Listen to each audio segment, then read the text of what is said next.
As to how I changed from an evolutionist to a creationist, it's a very difficult story for me to tell, and I always tell it very reluctantly. So if I stammer here in the beginning a little bit, you must excuse me as I get over it. I don't like digging it all up again. But there are occasions when it is important to show people how God has led in one's life. And so I have to start the story with the very beginning. And maybe then from the background we can see why things happened as they happened. It is a strange story. Some of you might think that parts of it are incomprehensible or may even seem too strange to be true. But it did happen, and it is a fact that it happened like that, and I cannot take it away, so I will tell it as it happened, at least what I remember of it. I was born in a family where my mother was a very staunch, solid Lutheran. She was very faithful in her religion. And my father was a Roman Catholic, and he was very faithful in his religion as well. In those days, it was before the days of Vatican II, and Protestants that were not Catholics were considered to be lost according to Roman Catholic doctrine. But in marriages between Protestants and Catholics, it was essential that the Catholic counterpart in that marriage was to promise that the children would be raised Catholic. And my mother accepted that, and she knew that I would be raised Catholic, and I was raised Catholic. And there was never any argument about religion in our house. My father and my mother respected each other. My father had a couple of problems with the church at one stage because of this marriage, but they overcame them, and then no problem concerning religion ever cropped up in our house. And when I was still quite young, I was about 8 or 7 years old, my mother became ill, and she was diagnosed as having cancer. And they actually gave her a relatively short time to live. They said she would have about 3 to 4 months to live. But she was a very tough lady, and she managed to stretch that to about 4 years. She died when I was 12 years old. But those 4 years were very, very miserable years. She really suffered more than anybody else that I have personally been in contact with. She lost one part of her body after the other. They had to do mastectomies, and then they took out part of her intestines, and she had to have colostomies. And eventually she just lost more and more and more, and she had one operation after the other. In those days, they weren't as sophisticated as they are today. They burnt her under the radium treatment. They forgot her there. They had to peel off black pieces. So she really suffered tremendously. And through all this, she never, ever, ever gave up her faith. And I was very attached to my mother. But because of all the problems in the house, and a mother that was on the verge of death for a long time, over a 4-year period, there was also quite a bit of tension in the house. Now, while at school, I received religious instruction, of course. I was in a Protestant, largely Protestant school. It was the German school. And I received religious instruction separately. The Catholics went to the nun, and she gave religious instructions. Now, I've met some very nice nuns in my life. And I've met nuns that are are really gentle and soft people and are very nice to everyone around them. But this particular one, where I received religious instruction, was a very hard person, according to my youthful experience that I had at that time. And she would constantly tell me that it was such a sad thing that my mother, who being Protestant, would not see the kingdom of heaven, but that she would roast in hell forever and ever. And I resented this very much because I was very fond of my mother, particularly since she had such suffering in her life.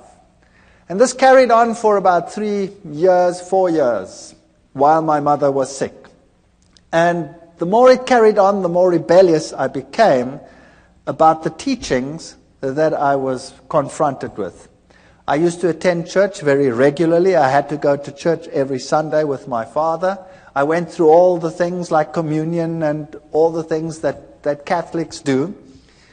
And I became so resentful in the end that I used to be incredibly cheeky in the religious instruction class. And I was then thrown out of the class and told that I was to sit outside in the courtyard.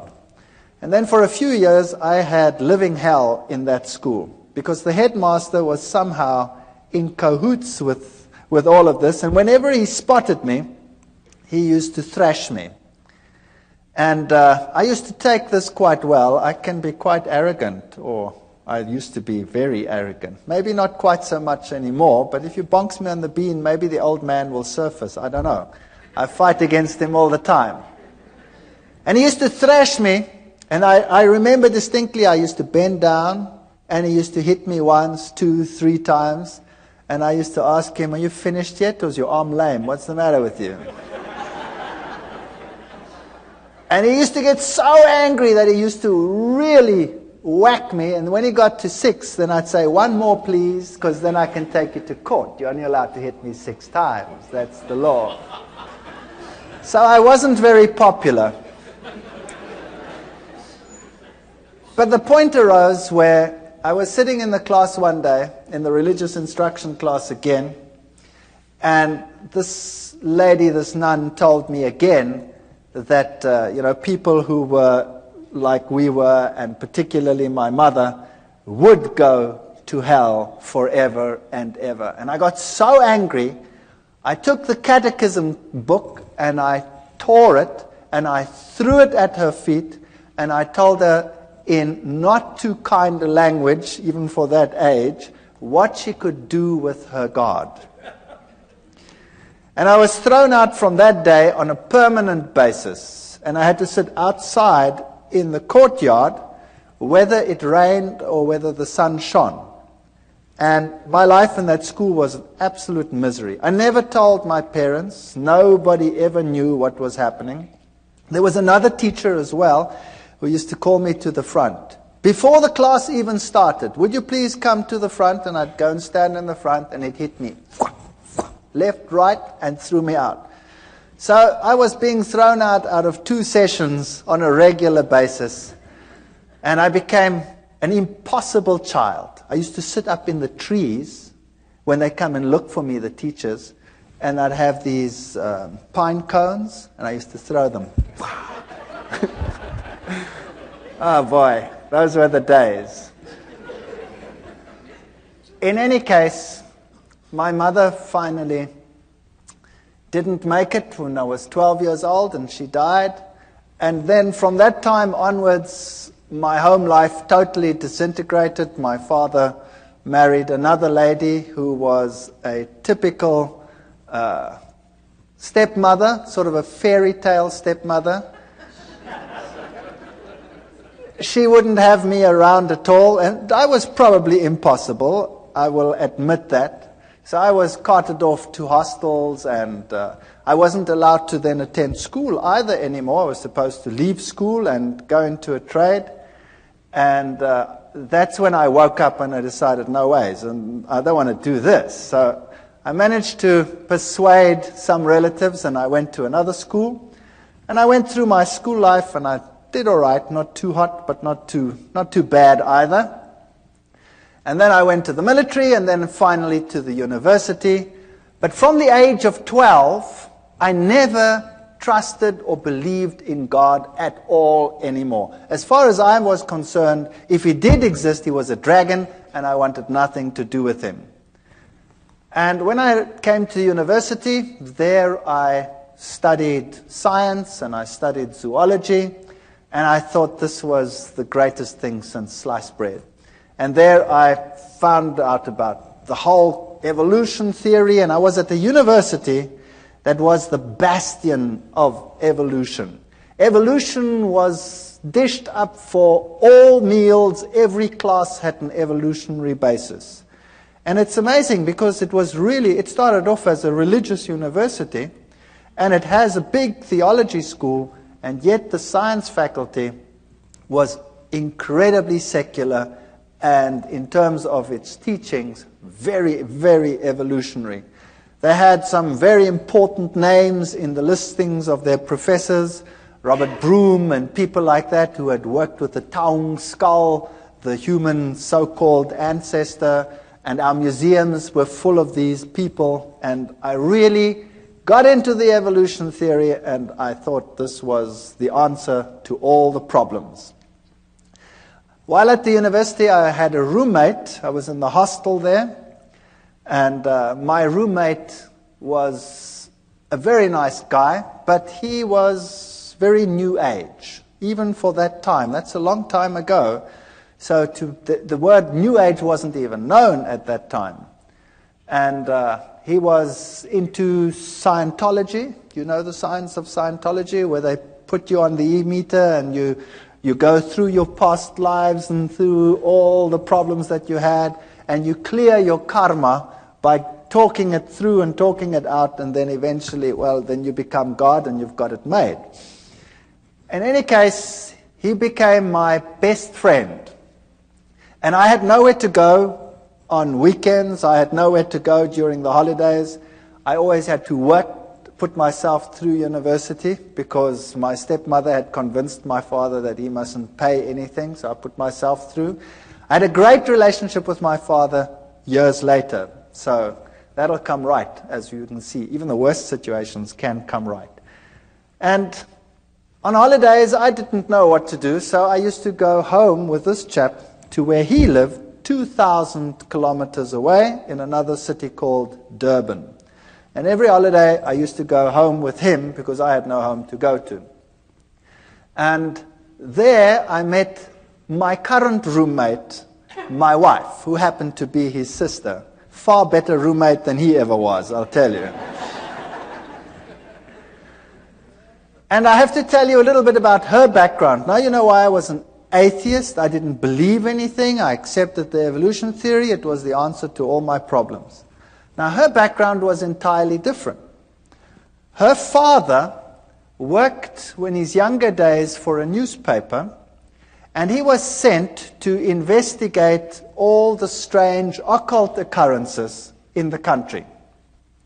So he worked for this newspaper, and he had his team and his infrared cameras and all the stuff that you need, and he toured the country from one strange occurrence to the other. He was very skeptical. He believed nothing. He thought it was a big joke, and seances were a big joke and a big fake.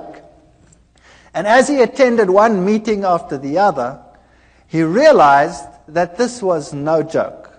When he started investigating some of the strange events, and he'd put up a camera at one seance, he was putting up cameras, and he was always looking underneath for hidden mics and what have you, and something grabbed him. There was nobody that grabbed him, but something grabbed him and beat him up to such an extent that he had an egg-sized boil on the top of his head and was lucky to get away with it with his life. Now, when that happens to you, you start thinking, well, that was some hidden microphone that did that. And he came into situations which were so strange that he became involved in them later. Situations like a house where, when the little child had been sent to bed, the shoes would come walking through the room. And another situation where a newborn baby used to scream hysterically, and when the parents came in, they'd always used to find the baby on top of the cupboard, newborn baby, out of the cot, on top of a cupboard, and they'd walk up and just manage to save the child as it fell down. Now he went to that house and he sealed every single window, and he had his guards outside because he thought, somebody was playing the fool, and he kept the lock and he waited there. And sure enough, the child screamed, and he went in, and there the child was on top of the cupboard, and he just caught it as it fell down. There was other occasions when in a certain house, human excrement was flying around. And he sat in this house, and it started howling, and the human excrement started flying against all the walls.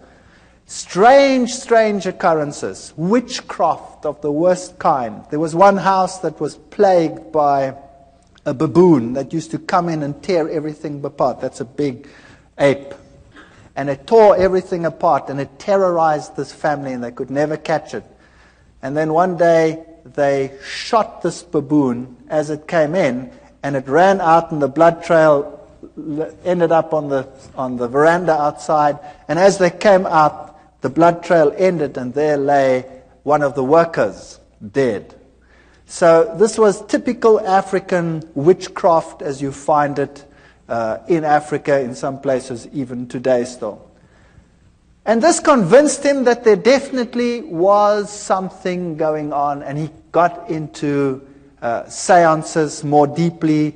And then he started learning that, there were higher mediums and lower mediums, the riff-raff mediums for the lower people, the higher mediums who communicated with the better spirits.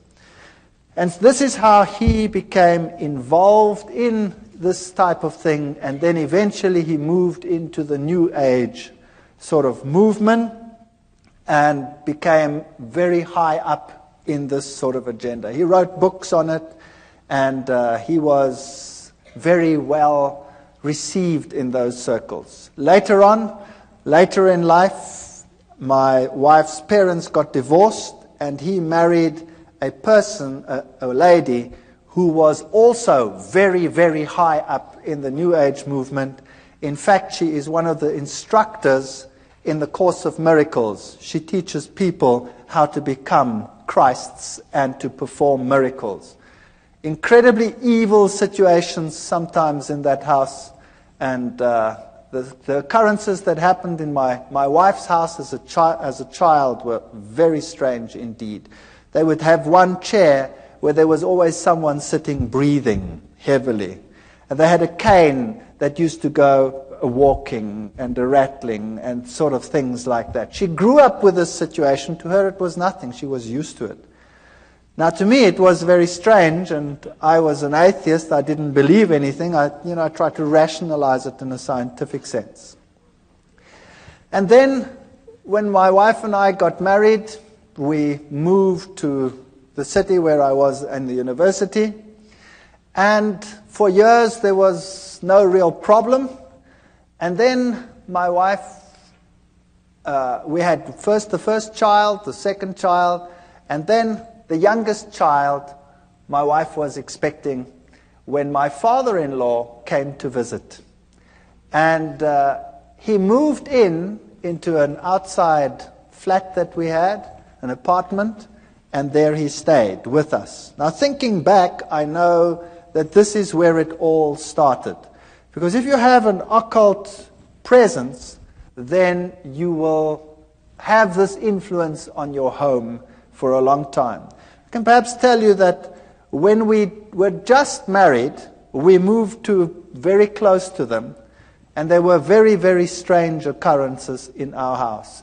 Absolutely horrendous occurrences on some occasions. Our dishes would fly through the rooms and smash against the walls and things like that. Or you'd park the car and the car would rock and fall over against the side of the garage. We had very strange happenings on a previous occasion. But you forget about those things, and later on you rationalize them as well, and you say they didn't exist or they were strange. When my wife was expecting this last child, when my father-in-law moved in, she became very ill indeed. so ill that we didn't think that she would survive. And she was in hospital, in and out of hospital, and on a respirator, and she was very, very sick. And then we decided that there must be something wrong with this pregnancy, and the doctors had a look at it, and they said that the best thing to do would be to have an abortion, because the child was probably dead. They didn't have a scanner at that stage in those hospitals, so they couldn't tell properly, and they didn't know whether this child was perhaps dead. So we decided that we'd have to transfer to another place where they could do a scan, which we then did. And she was very ill. She had a very high temperature. And they did the scan, and this little fetus was only about so big. And he was perfectly well, and he was sucking his thumb. And we decided that we weren't going to do this. We were going to sit through it and see what happened. And eventually, through 9 months of hell and of sickness and coughing, and more in hospital than out of hospital, my wife was discharged, the child was born, and this child was the most miserable child that you can imagine. He was impossible. He used to scream from morning till night. If you wanted to feed him, you had to wrap him round and round in a blanket so that he couldn't move his arms, or else he'd claw and scratch at you while you were feeding him.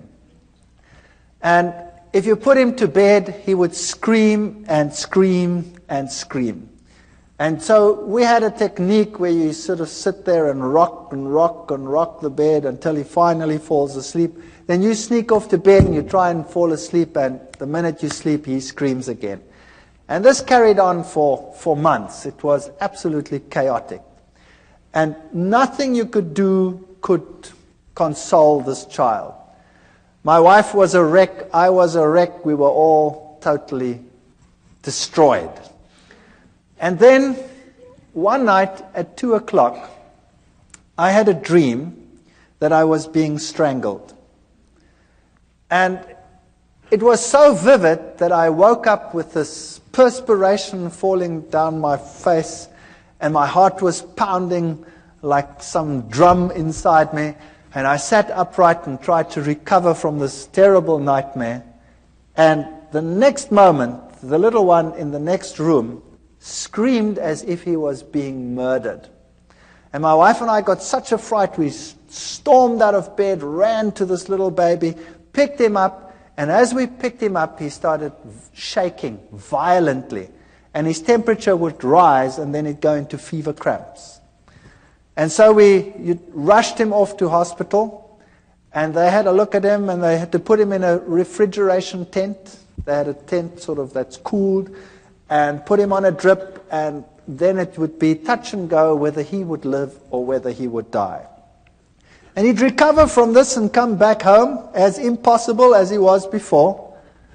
And it would go fine for about 2, 3, 4 weeks. I can't remember what the gap was in between. And then precisely 2 o'clock at night, exactly 2 o'clock, it was uncanny. We had a clock on our bed, and it was a display clock, so you could see exactly 1400 hours, and 2 o'clock, whatever it was, 2 o'clock in the morning, that's when I woke up, with this terrible feeling that I was being strangled.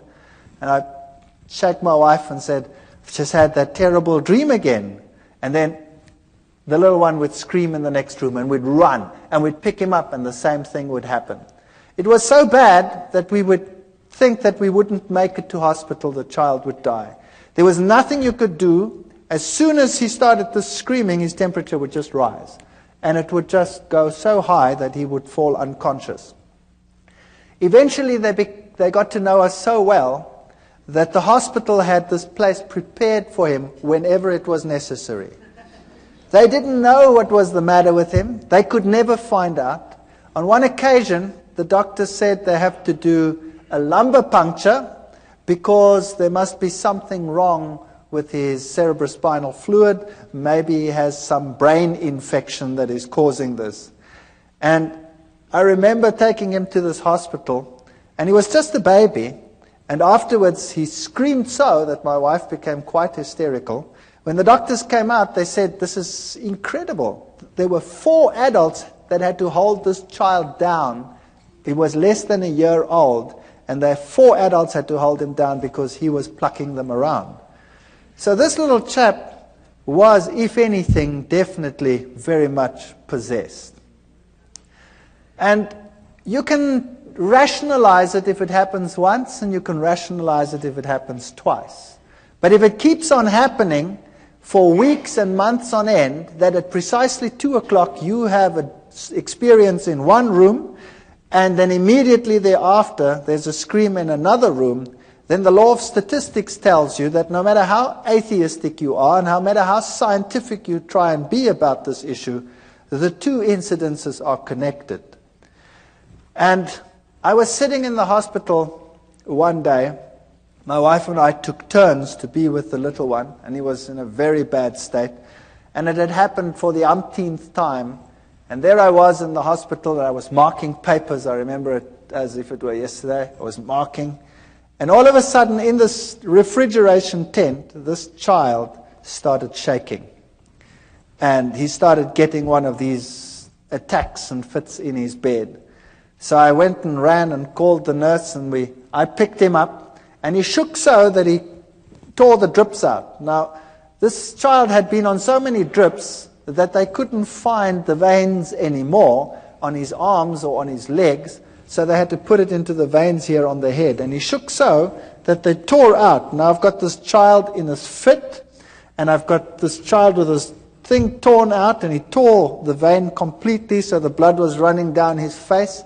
And it was such a horrible sight that I went crazy. I couldn't handle this.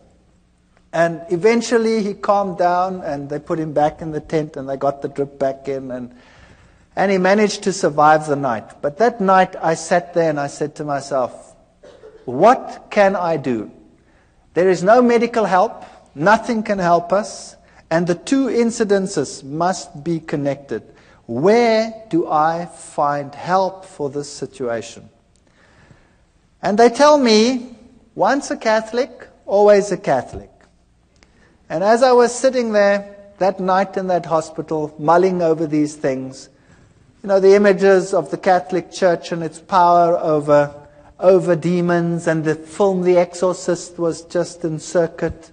And I thought to myself, perhaps I can go back to my old church and ask them to help me. So I made a resolution that I would do that because I had no other way out. And the next day I went to the Catholic Church, and the Catholic priest was sitting in his room, and I remember this as well too. He had the glass there, and there was a brandy bottle there, and he wasn't too sober. And I went up to him and I said to him, I'm a Roman Catholic, but I don't come to church, and I have a problem. And he said, well, what is your problem? He was very nice. And I said to him, well, I'm an atheist and I'm a scientist. I don't want to talk about this thing like that. And I sort of ummed and ahed, and I said, well, I have a problem at home. He says, well, what kind of problem? I said, well, it's a problem concerning strange happenings in my home. And he says, oh, no. I want nothing to do with that. And he said, it's not my field. Give me your name. Give me your telephone number. We'll come back to you. So I gave him my name and my telephone number. All I'd said was, I have strange happenings in my home. That's it. And I went home and I thought, well, that was a lot of help. Thank you very much. And I wasn't home very long when I got a call from another priest. And this one sounded very sophisticated. And he told me whether I would like to meet him at a monastery nearby. So I went to the monastery, and there was this old man. And he was so impressive. He really made such a powerful impression upon me. He told me to sit down, and then he started to tell me what the problem in my home was. And my mouth fell open. If there was a fly, it would have gone straight in. He told me there was a problem in my house, that Satan was trying to kill my son, and that we were being terrorized. And I said to him, that's impossible. How do you know that? I never said anything to anyone. He says, never mind how I know. I also know, he said, that the problem in your home is so severe that it will take the highest levels of action in order to get rid of it. And we will also have to say a mass in your house. And then he said to me, it is illegal for me just to say a mass in any house. To say a mass in a private house, I need to have permission from the bishop. And I already have it. Here it is. And there was the signed permission from the bishop to say a mass in my house. He knew beforehand what was going to happen. He knew beforehand that he needed the permission, and everything was arranged before I even told them what the problem was. Now that blew me out of the water. Then I said to him, fair enough, then you can come to my house and you can do whatever you have to do, but I have a problem in that I was am an atheist, and I haven't been to the church, and now you're going to say mass and all these things in my house, and I've been a bad boy all these years. And he said, but surely you won't be an atheist anymore. And I said, what about my wife? She's not even Catholic. She's Dutch Reformed. He says, no problem. So he came and he spoke to my wife, and my wife was as impressed as I was, very impressed. And he said, take me through the house. And we went through the house, and when we got into the little one's room, all of a sudden, he started falling around. And he couldn't stand anymore, this old man. And I stood there behind him, and I was sort of doing this behind him, like they do on the stage in some of these ministries where the guys fall out and they don't know which way they're going to fall. Well, it happened there as well, and here he was, shaking and perspiring and really being battered. And eventually it calmed down, and we went to the other rooms, and then we came into our bedroom, and he was thrown around again, but not as bad as in the little one's room. And then he said to me, the little one's room is the worst place in your house. Now we have to exorcise your entire house. Bring me some water. We brought him some water. And then he took out special salt, which he said was very special exorcism holy salt. And he made the sign of the cross with the salt in the water. And then he also told me that he had a special ring with him which had the relics of a particular saint that was potent in terms of exorcising. And this priest, had been an exorcist for the Roman Catholic Church in many countries. He was Irish.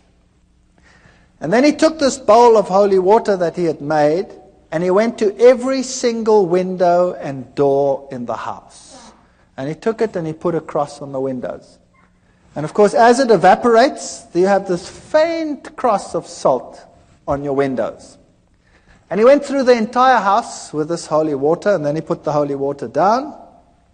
And he said, now we tell the Mass here in this child's room. And he prepared everything. And as he was preparing, we had lots of pets in our house. We had a dog and 2 cats and you name it, all the good stuff that one has when one has kids in the house.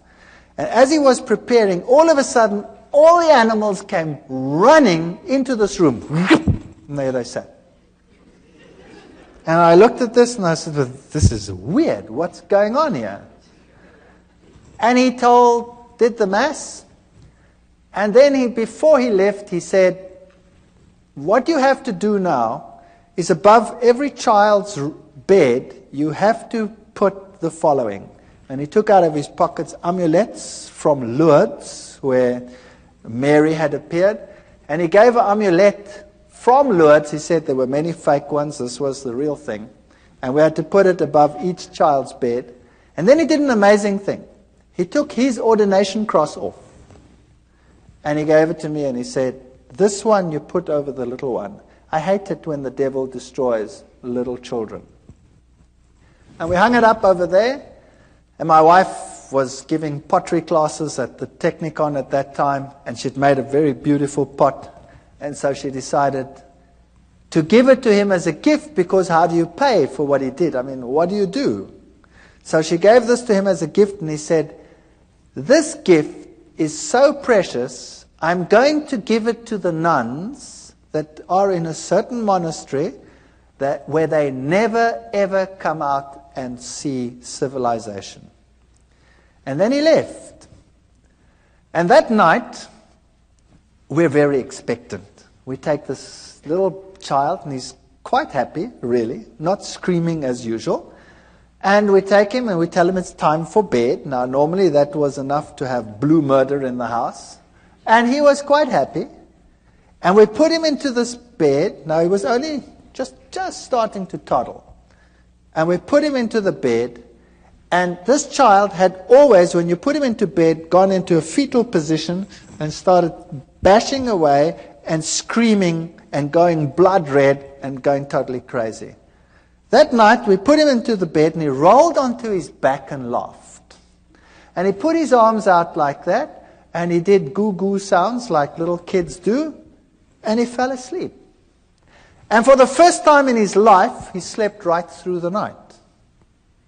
And the next night, he slept right through the night. And the next night, and the next night, and the next night, and the next week, and the next month.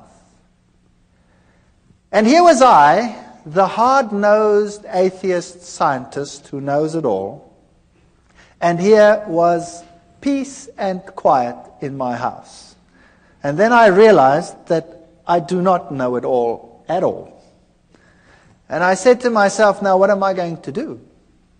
Here is a major problem in my house, and the church solves the problem. Now, am I going to ignore it? Or am I going to say, there is a God, and I have a responsibility towards this God? And I wrestled with this for a number of months. I really wrestled with it. And my wife wrestled with it. And then I said, well, I have no choice. I have to go back to the church. Fortunately, my oldest son was at the point where he has to go to communion classes, so that gave me an alibi to go to church. So I went to church, and one or two students, it's a small university town, still say, what are you doing here? I said, well, my son has to go to communion, you see.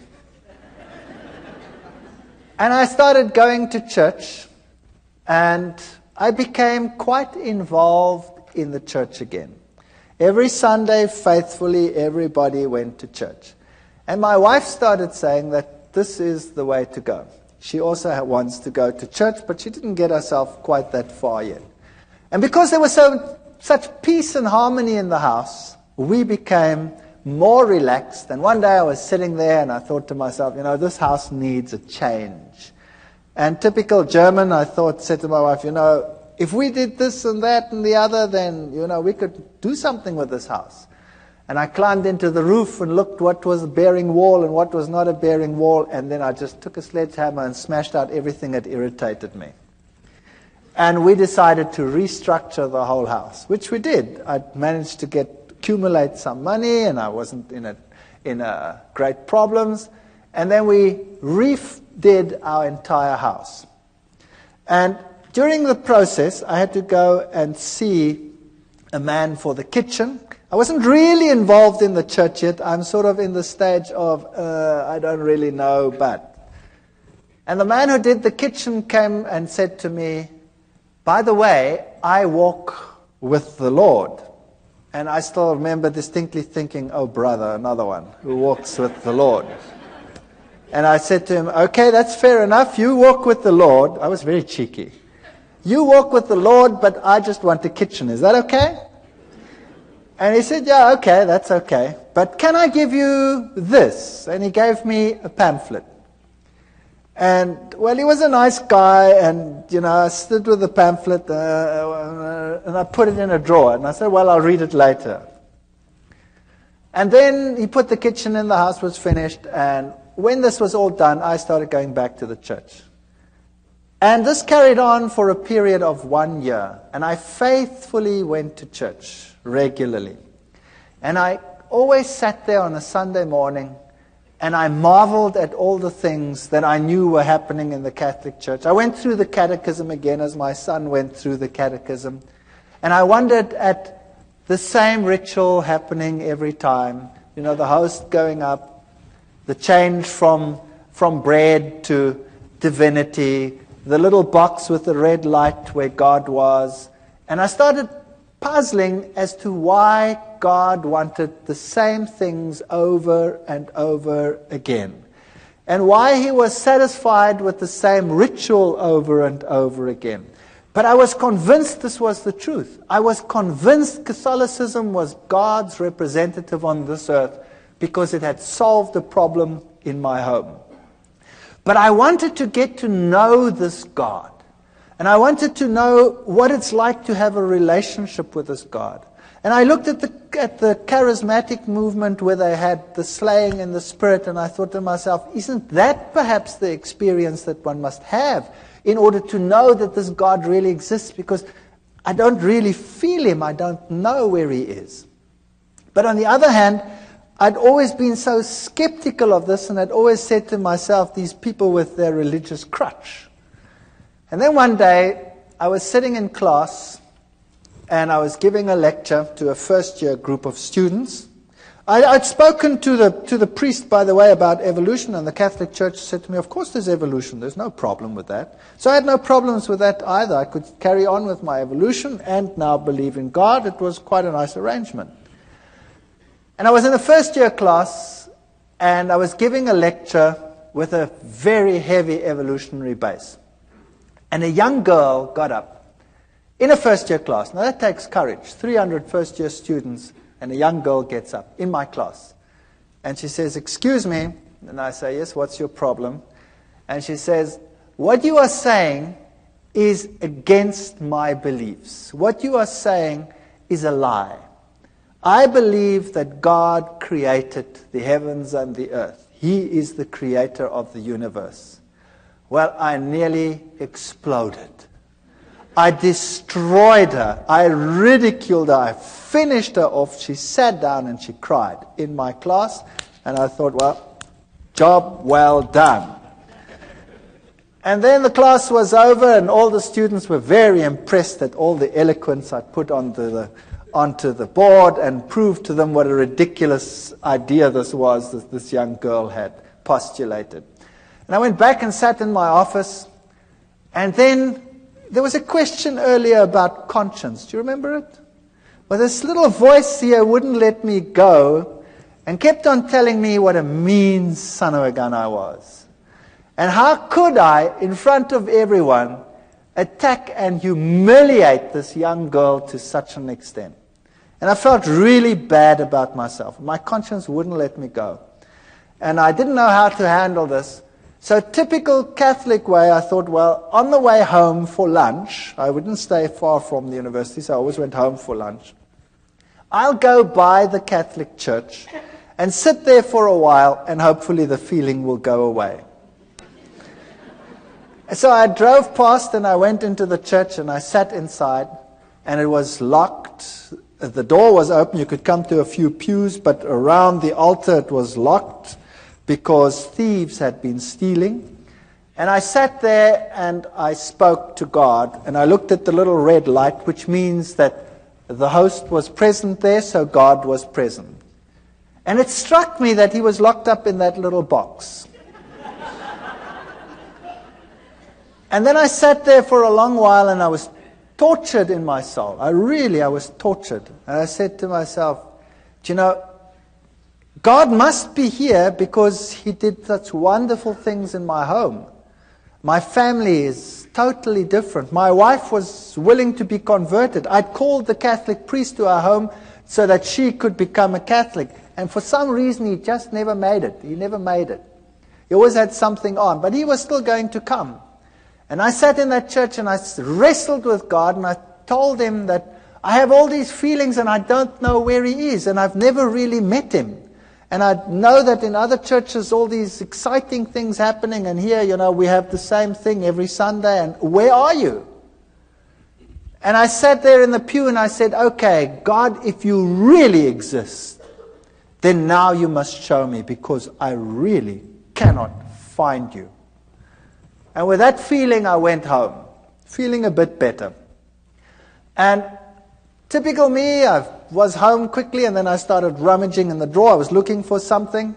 And all of a sudden, as I rummaged in this drawer, I pick up this pamphlet. This is now a year after this man who was walking with the Lord gave me this pamphlet.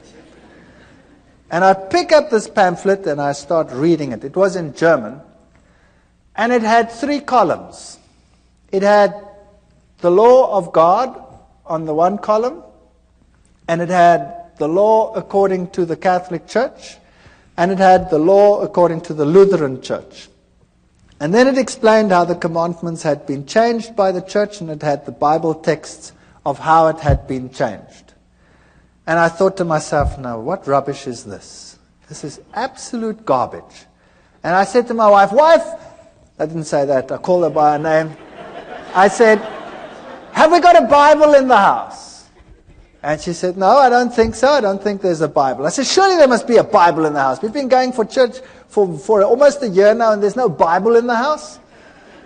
There were lots of catechism books in the house. So I grabbed the catechism book and opened it up and looked, and sure, the commandments as on the pamphlet were identical to those in the catechism book. And then I remembered an old box that an old lady that had died had left me. And I'd put it in the garage after having sorted out some of the things. And I remembered there were a whole lot of books, and I knew that little old ladies probably would have Bibles. So I went outside in the garage, rummaged in this box, and sure enough, here was an old Bible, an old German Bible. So I went inside and opened it up, and there it was. The 10 Commandments were totally different to what they were in the catechism book. And this puzzled me. So after 1 year, I phoned this cabinet maker, and I said to him, remember me a year ago, you put a kitchen in for me? He says, you know what? I've been trying to phone you all day. I had this feeling I must phone you, but I don't know why. What's the matter? I said, will you please come round? You left me a pamphlet that I want to talk to you about it after 1 year. And he came round, and he was a nice guy. And we started talking. And then we started talking about the scriptures and about the Bible. And we started talking about the book of Daniel and the prophecies pertaining to Daniel chapter 7. And I went through it with him, and we wrote, and we worked till about 3 o'clock in the morning. And he came the next day and the next day. And in 3 days, we'd gone through Daniel and Revelation, all the historic facts and all these things, and I wouldn't believe a word of it. And then I decided that the only way we're going to resolve this is if I check whether every one of those facts is really so. Whether those kingdoms and those kings and all these things are really so. So I went back to the university, to the history department, the theology department. I got everything that I could lay my hands on, and I checked and verified, and it was really so. And then I started finding out that the little horn of Daniel chapter 7, if you take it as the Bible says, can be none other than the Roman Catholic Church. What a shock that was to my system. Then I got the Protestant view of the little horn being Antiochus Epiphanes IV, and I went through all of that and found out that it can't be him because none of the criteria fit. And also how the scripture had been changed on some of these points. But to be fair, I invited the Roman Catholic priest to my home. And I said, would you please come to my home? I have to talk to you on an issue. And he came. And my wife was there and I was there. And I took the Bible and I took the chapters in Daniel and I went through with it in detail, and I showed him the change of the commandments and all these things. And then he said to me, I can't talk to you on this issue because I'm not into scripture at all. And I was stunned. Here was a priest and he was not into scripture. He says, we have some specialists who are into Scripture, but it doesn't make any sense to me, he says. And then he left. And then I had the ministers of other churches, and we argued right sometimes till the late hours of the night as to what the little horn was.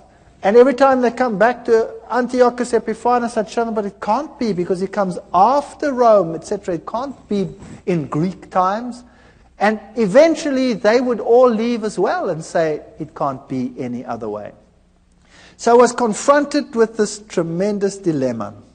And then the worst thing of all was, we started talking about the Sabbath, this other man and I.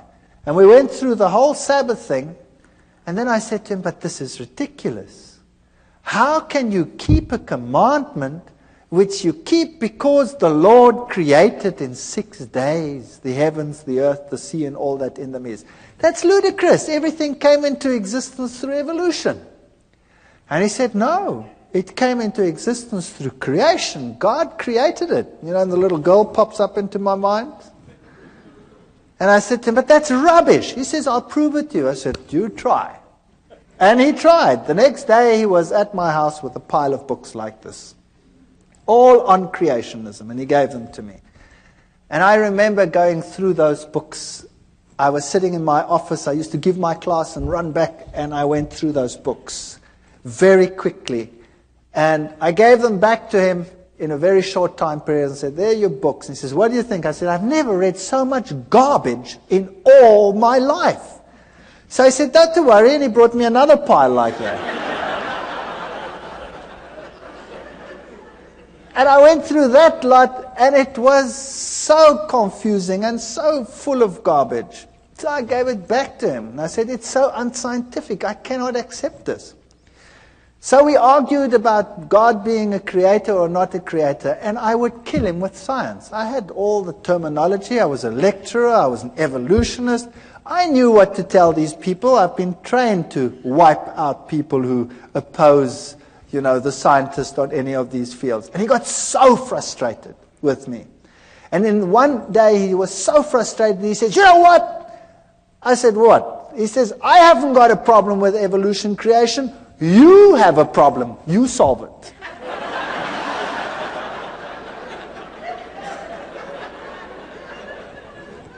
So there the ball was in my court. In the meantime, things were happening again in my house. The little one would again become miserable every time it was time for bedtime. He again became grouchy and screaming and what have you. And we also noticed that whenever we had a moment of peace, my wife and I, we studied the scriptures like, I cannot tell you how we studied it. I finished a Bible. In 2 months I had to throw it away. It was finished. It fell apart. And my wife was studying. And she had tremendous problems with the Sabbath idea. It made no sense. It was so stupid. And nobody at work knew what was happening with me. And one day I came to work, and the secretary in the department came up to me and said, I've got something for you to read. And she handed me a pile about so thick of documents. And when I looked at them in a spare moment, I saw that it was a long piece of writing against the Sabbath. And it was written against Seventh-day Adventists. And this stunned me because nobody at work knew what was happening with me. I mean, a scientist would never admit, that he's now talking about and thinking about religion. That was ridiculous. My colleagues were all atheists. And I took this and I thought to myself, now what am I going to do with this? I haven't got time with this. I'm wrestling with evolution. So I gave it to my wife. And I said, here's fodder. You go through this. Maybe there's a way out of all this. And she meticulously went through every statement. It was really a thick, thick thing written against it. And while I was wrestling with evolution, she was wrestling with that. And then one day she said to me, I've been through every single statement they have. And every single one, I've put it next to the Bible. And every time, this is the word of man and the Bible has something else to say. So this document here has now convinced me that the Sabbath must be right. That was something. So a document written against the Sabbath proved to her that the Sabbath was actually very important and right. But I still had a problem.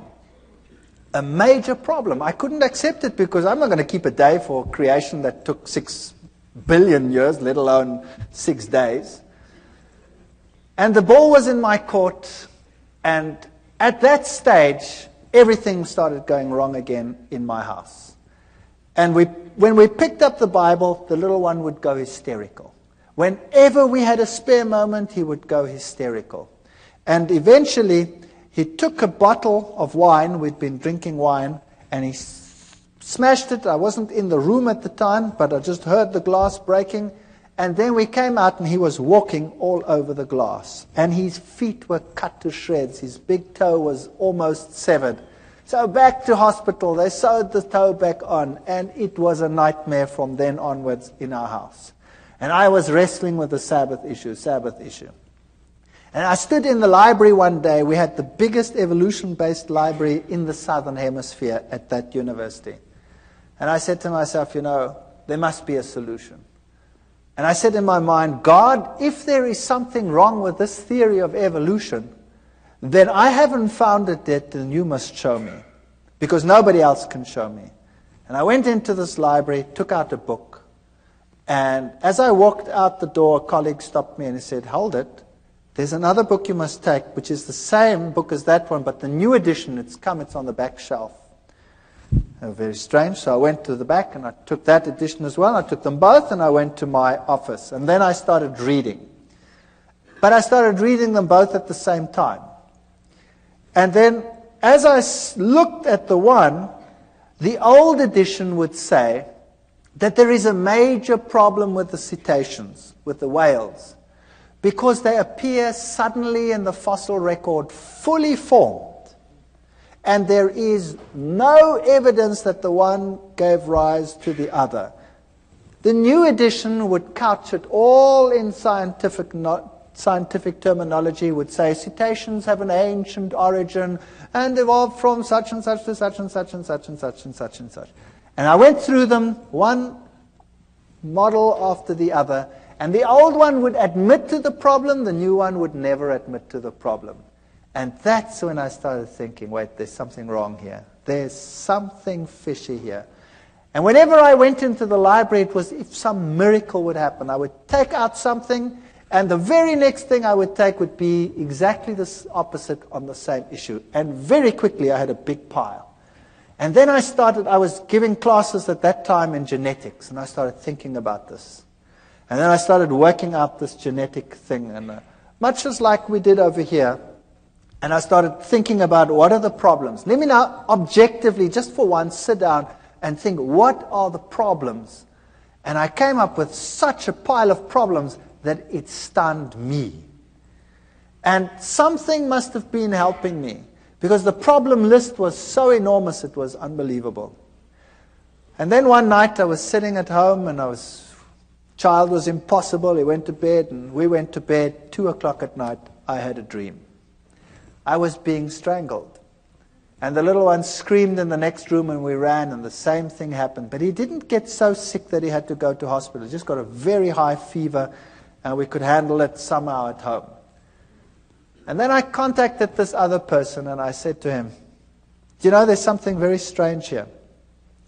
I know that from the scriptures, the system, the Roman Catholic system, cannot be God's system. And yet, we had this problem, and I didn't want to tell him about it. And then in the end, I half told him about it, but not completely. And he said, don't worry, we'll pray. And it stopped. And then a week later, it happened again at 2 o'clock. And what had happened, unbeknown to me, he had gotten a number of people together and told them to pray at 2 o'clock every night. Get up. And they set their alarms judiciously and got up at 2 o'clock and prayed for a family they didn't even know. And there was total quiet in which we could really study our Bibles in peace and quiet. And then one night, one of the ladies had decided that, it was quiet. Why must she get up? And she didn't get up. And it happened. Now, thinking back on it, God doesn't need the prayer of that one little individual. But there were lessons in it that would later be important to me. That God wants unity amongst His people, and everybody must stand together on an issue. So it was a lesson for them as well as a lesson for us. And then it came to the point where I knew that I cannot sit on the fence forever. Either this is the truth, and I'd studied it and I'd verified it. I'd had lecturers talk with me on the Greek meaning of this and the Hebrew meaning of that. I verified the historic facts. I'd looked at the prophecies. There was no other way in which it made any logical sense whatsoever. I'd studied what the other churches had said. It didn't make sense. And I knew a decision would have to be made. There was no way out. And I decided I was going to do it. I was going to make the decision. No matter how ostracized and how weird this church was to me. The first time my wife saw Adventists, she burst into tears. They ate so strange. They were so different to what we were like. I remember the man said to me, "Don't you want to come to one of our services?" And I said, "That's Sunday. That's my day off. I walk around in jeans and a t-shirt and slops. And I'm not going to any church whatsoever if I can't go exactly like I am. Because if I went to the Catholic church, I went in jeans and t-shirt and slops." He said, "That's fine. Come." So I went to the Catholic church, to the Adventist church, and I sat there in the back. And I looked at all these people with their suits and their ties, and I thought, yuck. And they all looked at me, but they were all pleasant about it. And strange things like that. And I didn't like the setup. I didn't like what they looked like. They looked so different to everyone else, you know. My friends were rough, and they would make coarse jokes and all kinds of things. And these were so different. My wife burst into tears when she saw it. She said, "I don't want that lifestyle. I want my old lifestyle. We used to sit around the swimming pool and drink beer and have friends over and, have parties and stuff like that." And they were so different. It's so night and day difference that you think you could never be happy over there. She cried and cried and cried, but knew somehow she'd have to go back in any case. And then one day I decided that I couldn't take it anymore at work with all this evolution teaching.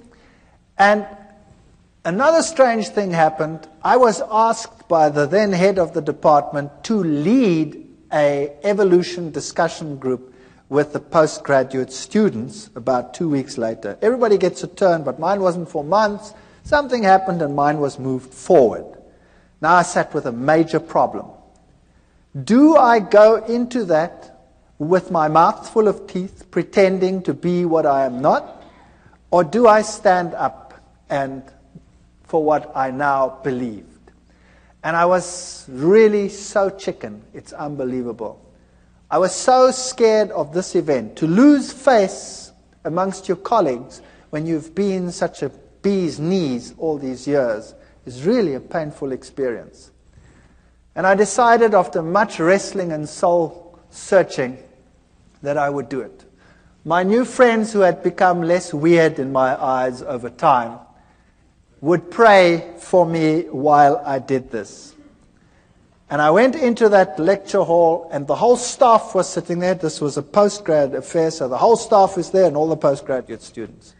And I start the ball rolling with the lecture normally, and then you start this evolutionary discussion group. And I started the lecture, and then I switched to the genes, and I highlighted every single problem. And I went through the whole gene system as far as I'd sorted it out at that stage. And I said at the end, therefore, evolution is not possible. Well, first you could hear a pin drop, and then all hell broke loose. One of my colleagues went blood red and started screaming at me like you cannot believe. And the foam literally started coming out of his mouth with rage. It was just unbelievable. And then one of the students a girl. It's interesting how these things happen. A young student, a girl, an honors student. She got up and she said, I want to say something. And she looked at all the lecturers and she said, when I came to this university, I believed in God. I had a good life. I had a good relationship with God. And now I believe nothing anymore. I've lost my faith. My life is falling apart. And you have robbed me of my faith. And now Dr. Veith is giving this lecture and showed me now that you had been misleading me. Can you imagine what happened in that department? That was the end. My life was not worth 1 cent in terms of my scientific credibility. I was finished. When I walked down the passage, my colleagues would turn around and walk the other way.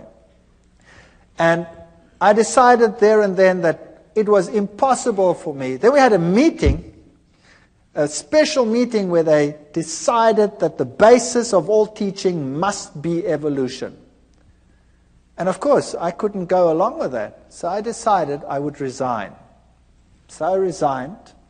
And the head of the department said, you know, you can't just do this. I mean, I had a lot of students, and I was quite popular amongst the students. And I had most of the postgraduate students were under my supervision. And then the rector of the university called me in. And the rector said I must come to him. And I thought to myself, wow, now I must go to the rector. What do? I've got nothing decent to wear. I've never possessed a suit in my life. I bought the suit to go and see the rector. Can you believe that? And when I put on this stupid suit to go and visit the rector, something struck me between the eyes like a hammer blow. It's just a personal thing for me. I thought to myself, now look what you're doing, you idiot. You go and put on a suit to go and speak to a man, but when you go to visit God, you go in jeans and a t-shirt. Purely a personal thing. I don't mind anybody coming to church in jeans and t-shirts. That's fine. It's just for me personal. And that bugged me. And then I went to the rector's office and I sat there opposite the rector and we started talking. And he talked with me for 1 hour. And it was very difficult for the university to get rid of me because I had all these students. And we started talking, and then eventually he said, you know, what if you decided that you do not rock the boat anymore? Then, you know, we could give you something better. Well, that would be a professorship. I was a pretty young guy. I would just about be the youngest professor in the university. And I looked at him and I said to him, the price is too high. And I will leave in any case. And then he says, that's very interesting. By the way, who do you think has the truth? And there I sat, my mouth full of teeth.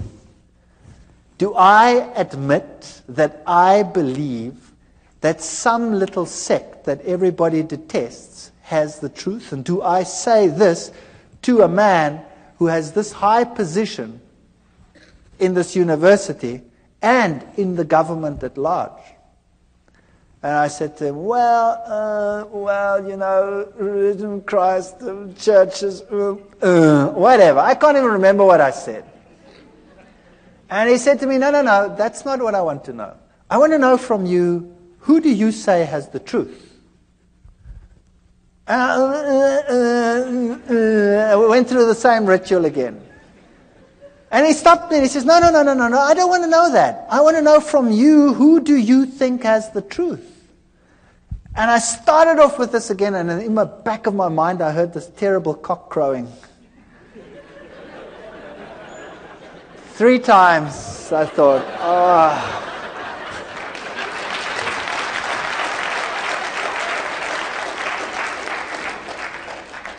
And I said to him, well, I think it's the Seventh-day Adventist Church that is preaching the truth. And I thought, now that's it, I'm a dead man. And he said nothing, not a word. He just said, oh, well, thank you very much. Congratulations on your choice, and I hope things go well with you. And that's it. And I resigned from the university, and I put my house on the market, and the very first guy that walked into my house said, "Wow, what a house," and he bought it. The very first guy. And there I had this money, and I knew now my scientific credibility in the world was over. University was a career that I'd given up for my faith, and God would take care of me from now on, and things are going to be just honky-dory. I'm going to now take this money, and we're going to do something great with it. We're going to start a little farm somewhere, and we're going to get people to come, and we're going to witness, and we're going to do great things with all this money. And I got some guys together, and we started this thing. And then we planted wheat, and the wheat grew like crazy. And it stood so high that the farmers in the entire district came and said, "You guys, you were at university, you know something special." And I said, "Well, nah, we're doing exactly the same thing you're doing," but I think to myself, it's because we're walking with God now. That's why our grain is so much higher than yours. If you would do the same thing, then your grain would also be better. You see, once a Christian boy, everything will go just great. And I was quite happy to be out of the university, and we moved out to this place, and we started this whole thing going. And then our money was all invested in the land, and we invested lots more money on loans and things for whatever is necessary to put in the wheat crops and all this sort of thing. And then a flock of birds arrived, such as you have never seen in your entire life. And they ignored all the farms with the little wheats on them, but they sat on mine and made it home. And they were just stubbles. And then, you name it, it went wrong. Sanctions came in against South Africa at that time. The economy was totally destroyed. Interest rates that had been at 3 and 4% shot up to 28, 30, 36% in some cases. And loans that were nothing to repay became a total nightmare. And the only means of making money was taken away, and we were totally destroyed. Everything I ever possessed was gone with the wave of a wand. It just ran through my fingers. And all the crutches that I'd been leaning on were gone. And the birds ate my fields. And I said to God, "How can you do this to me? How can you destroy me? How can you allow this to happen? And I have no means of supporting myself. I have nothing. My scientific credibility is zero. I can never go back to my previous job. I'm finished." And it got worse. And it got worse. And eventually we had nothing left. No food, no nothing. And my wife and I and the children, we sat down and we talked about it, and we decided, if this was the truth, and I don't believe that all the things that had happened were from the other side. You see, when I made my decision, that child of mine had changed. He became a totally different child. Whereas before, he wasn't sick, but he had a dark, somber look in his face. He changed to such an extent that he became the sweetest, nicest child in our entire home. He became a pleasure to live with. And I knew that what had happened before was a ruse. I know the Bible says Beelzebub wouldn't drive out Beelzebub. But what had happened in my house is that he wasn't driven out by Beelzebub. When the Catholic Church had come and done its thing, Satan had told his demons, stand back. And when you stand back and allow the child to lie back and relax, they will be ensnared twice as much as they were before. And it happened. But after we made our decision, this child was completely cured. He is the most spiritual of all my children. And he is so different that I knew that had to be from God. It was a totally different ballgame. The other interesting thing that happened was that same Catholic priest, after all this time, more than a year, out of the blue, while I was wrestling with this decision, phoned me. And I picked up the phone and I said, "Hi." And he says, "I'm Father so-and-so." And I said, "Yes, that's strange. Why are you calling me?" And he said to me, "You know your father who's dead? Your father is having terrific problems out there in purgatory." It's true. He said that. And I said to him, "But how do you know?" Having done the study on the state of the dead and all these things and knowing what happened, I said to him, "How do you know?" He says, "The nuns that never see the world, they have been told by the other side that your father is in trouble and he is in trouble because of you. And you had better get back to the church quickly. And you had better start praying and having masses said so that this problem will go away." And I said, "Thank you very much for the information," and put the phone down and remember thinking, "You're too late, devil. You are too late." That man was a nice man, and he is deceived, I know. And the Lord will hopefully lead him to a better life and a better understanding one day. But here I was on this farm with no money, no means, no nothing, destroyed career, no chance of getting back, ostracized, laughing stock of the academic world, and no money. And we knelt down and we claimed every promise in the Bible and said, "Lord, you have promised you will take care of all our needs. You have promised that the children of a righteous man will never be seen begging in the street. There is no way out of the dilemma that we have. There is no money, there's no food, there's nothing. But we believe your promises." And we wrote a letter, and we put it down in writing, all the promises, and said, "You cannot lie. Therefore, these promises must be for us. And if our life out here is destroyed and our farm is destroyed, then so be it. There must be something else that you have in mind." And then we went to bed.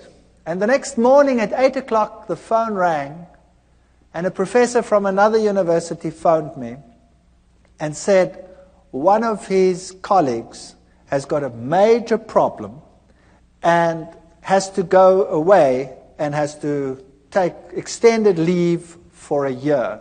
And they need someone to replace immediately, and the subject being taught is exactly the same field that I was in.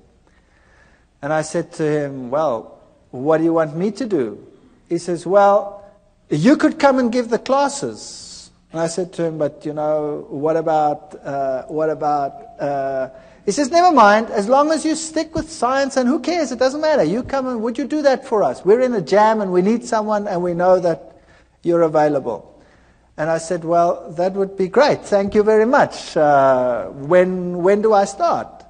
And he says, "Well, we'd have to get it through the committees and probably in 3 months' time." And I said, "Okay, thank you very much." Put the phone down and said, "Nice try, God, but in 3 months' time, I'm dead meat. I've got nothing to eat." And I was so depressed. And then about 20 minutes to half an hour later, the phone rings again. And it's the same man. And he says to me, "Something strange just happened." I said, "What happened?" He said, "I went to the rector's office to have him sign this thing so we can start the ball rolling. And the rector says, I have no time. I have no time for committees to call them together to get the process rolling. What is it you want?" And I explained to him what I want, that I have to replace it. And he said, "Come here, I'll sign it." And he signed it and he said, "Appoint the man. He can come tomorrow if he has to." So I said, "Wow. So when do I start?" It was Thursday. And then he said, "Monday. You start Monday." I said, "I start Monday?" And I was in another little town, and I had a farm, and there were cows. I was bankrupt. And who was going to take care of these stupid cows on the farm? And 10,000 problems to be solved in one weekend. Impossible. And I put the phone down and I said to my wife, I've got a university job, only for a year probably, but it's okay. We've got something to go to. I start Monday, but who's going to take care of the rest? So we prayed, and we said, Lord, you have one solution. Surely you, knowing everything, must have the other solutions. And we had hardly finished when there was a knock on the door and a young couple arrived. And this young couple said that they were farmers in another country to the north of South Africa. And they were Seventh-day Adventists. And they had been working for another farmer, and he had told them if they are not prepared to work on the Sabbath, they must go, and he'd kicked them off the farm. So he had lost his job because he kept the Sabbath. And he said to me, I've got nowhere to live, I've got nowhere to stay. I said, would you like to live on this farm? And he said, sure. And I said, I can't pay you anything. He says, that's okay. You don't have to pay me anything. Can I live here?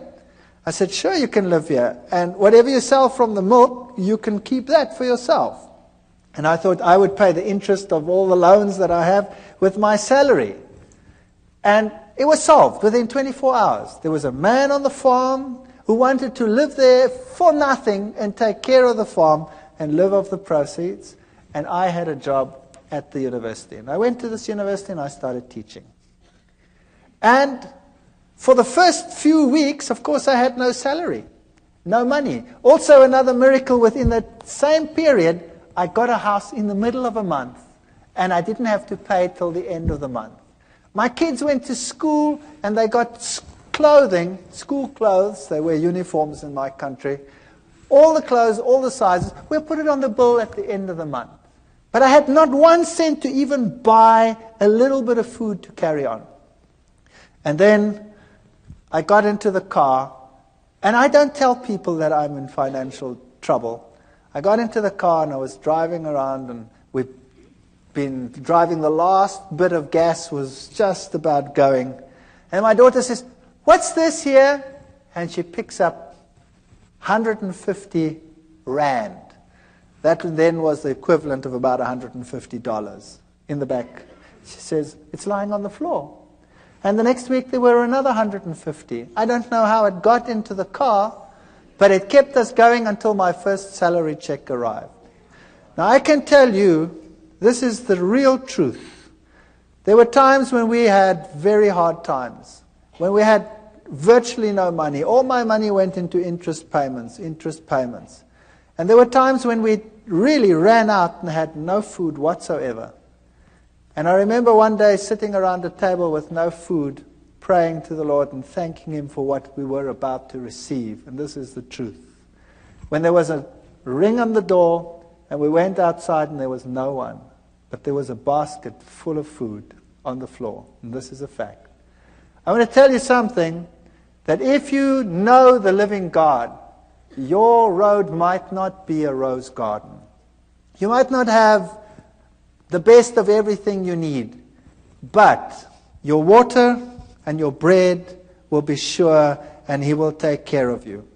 While I was at that university, I was only teaching for 3 months when riots broke out within the university. There was such chaos in my country. There were riots everywhere. The rector ordered postponement of the exams. And then it didn't fit the timetable. Somehow it didn't fit. And one day I had to write earlier. And all my exams were on that day. And this head of department called me in then, and I said to him, what must I do now? I've finished here. I've done everything that I must do.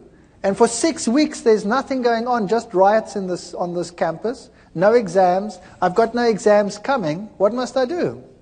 He says, go away. Go to the moon for all I care. And come back in 6 weeks. And in the meantime, somebody had arranged for me to go away for 6 weeks to the United States and to other places to look at all the petrified forests and things in the world. And I'd said to him, forget it. It's impossible. I've just started a job. I can't go and tell the man I want to go away for 6 weeks. And there were the 6 weeks. And I could go on this study tour. You saw many of the slides here. I could tell you one story after the other I could keep you busy all night. I want to tell you that the Lord intervened with such power in our lives. And as we went through life again, back at the university, they started respecting me for the science that I was doing. And eventually I was given a permanent position. And eventually I started right at the bottom again. I was senior lecturer, here I was just a lecturer. And eventually I became a lecturer, and then a professor and head of department. In spite of what I believe, in spite of what I say. So if you think that God cannot take care of you, I want to tell you, He can do anything. I am in a secular university. I'm a professor and head of a zoology department in a secular university. I teach and preach creationism, which is impossible in terms of human imagination. And in spite of it, I have that position. Never be afraid to stand up for the Lord and for His truth. If you are genuine, God will take care of all your needs. I don't know whether it will be forever. Sooner or later, someone will close the tap. But it doesn't matter. The Lord will have something else. And He is offering the same to every single one of you. Take a step for what is right. Do what is right. And the Lord will fulfill every one of His promises. Thank you.